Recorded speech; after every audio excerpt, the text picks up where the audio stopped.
Very good morning. Hinduja குரூப்பை சேர்ந்த Ashok Layland limited கம்பெனியோட போனஸ் இஷ்யூ அறிவிப்பு வந்து வெளியாயிடுச்சு. 1:1 ரேஷியோவில் தான் நடக்க போகுது.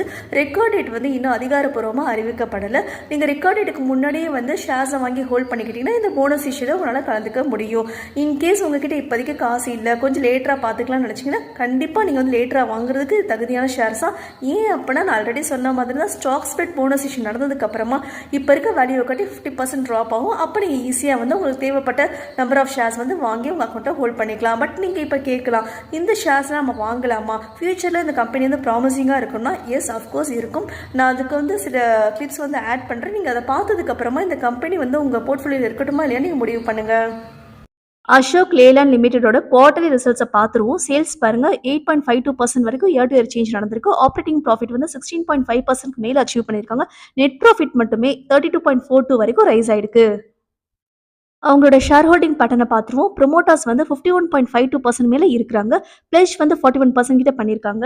எஃப்ஐஐ அண்ட் டிஐ வந்து ரைசிங் மோட தான் இருக்குது. ஸோ ஓவரால் வந்து ஷேர் ஹோல்டிங் பேட்டர்ன் வந்து ரொம்பவே ஸ்ட்ராங்காக இருக்குது.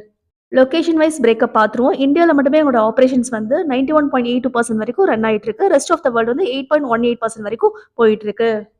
ப்ராடக்ட் வைஸ் பிரேக்கப் பார்த்தோம்னா மேஜர் கான்சன்ட்ரேஷனாக வந்து கமர்ஷியல் வெஹிக்கிளில் மட்டுமே 86.9% கிட்ட வச்சிருக்காங்க. ஸோ இந்த கம்பெனியோட ஷேர் வந்து லாங் டேர்ம் க்ரோத்துக்கு வந்து ரொம்பவே உகந்தது. நீங்கள் இப்போ வாங்கி ஷார்ட் டேர்ம் ப்ராஃபிட் உங்களால் ஏர்ன் பண்ணுறது வந்து டவுட் தான். பட் லாங் டேர்முக்கு நீங்கள் இதை வாங்கி வச்சுக்கலாம். ரீசெண்டாக 6 ஐபிஓஸ் கிட்ட லிஸ்ட் ஆயிருக்கு. எப்போவுமே ஐபிஓ வந்து நம்ம பார்ட்டிசிபேட் பண்ணுறதுக்கு முன்னாடி மறக்காமல் ஐபிஓ வாட்ச் வெப்சைட்டில் வந்து ஜிஎம்பி செக் பண்ணிக்கோங்க. பெர் ஷேருக்கு வந்து 20 to 40 rupees வரைக்கும் இருந்தால் மட்டும் நீங்கள் அப்ளை பண்ணுங்க. அப்போ தான் உங்களால் ஷார்ட் டேர்ம் ப்ராஃபிட் எடுக்க முடியும். அப்படி இல்லை 10 rupees 5 rupees நாளுக்கு நாள் குறைஞ்சிக்கிட்டே இருக்குன்னா கண்டிப்பாக நெகட்டிவ் லிஸ்டிங் சான்ஸ் இருக்கும். ஸோ பார்த்துட்டு நீங்கள் அதுக்கப்புறமா டிசைட் பண்ணுங்க. ரிஸ்க் உங்களுக்கு கம்மியாக இருக்கணும், அதே நேரத்தில் ப்ராஃபிட் அதிகமாக ஏர்ன் பண்ணணும்னா கண்டிப்பாக லிக்கர் ஸ்டாக்ஸை வந்து கான்சன்ட்ரேட் பண்ணுங்கள். லிக்கர் ஸ்டாக்ஸ் பற்றி தனி வீடியோவை போஸ்ட் பண்ணியிருந்தேன். எல்லாமே ப்ராமிசிங்கான ஸ்டாக்ஸ். இன்கேஸ் அந்த வீடியோ நீங்கள் மிஸ் பண்ணிட்டீங்கன்னா கீழே லிங்க் கொடுக்குறேன். மறக்காமல் லிக்கர் ஸ்டாக்ஸ் வந்து உங்கள் போர்ட்ஃபோலியோவில் வச்சுருக்க ட்ரை பண்ணுங்கள். இந்த வீடியோ பிடிச்சிருந்தா ஷேர் பண்ணுங்கள், சப்ஸ்கிரைப் பண்ணுங்கள். Please stay tune for more stock updates. Thank you so much for வாட்சிங்.